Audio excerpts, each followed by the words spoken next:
ঠিক আছে।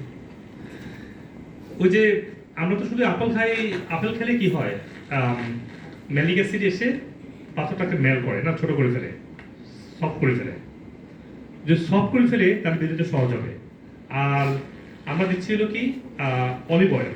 Olive oil যে পাথর বের হওয়ার যে পথটা, এটাকে সফট ফ্লেক্সিবল করে ফেলে, কেমন ডজ করে করে, হ্যাঁ, ফ্লেক্সিবল করে ফেলে।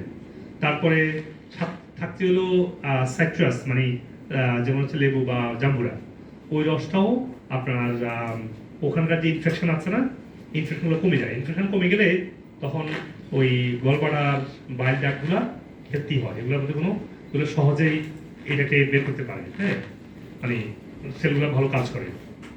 তাহলে আমরা এতগুলো অলিভ অয়েল খাওয়ার উদ্দেশ্যটা কি? পুরো আধা কাপ না, আধা কাপ অলিভ অয়েল কি করে, এই পথটাকে, স্টোনটা বেরিয়ে পথটাকে ফ্লেক্সিবল করে ফেলে, তাই না?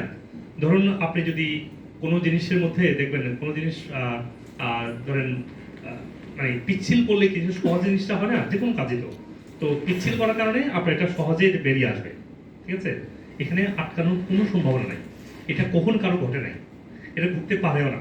কারণ একে তো স্টোনটা সফট হয়ে যাচ্ছে, ছোট হয়ে যাচ্ছে, অ্যাট দ্য সেম টাইম পথটাকে আপনি পিচ্ছিল করে ফেলতেছেন।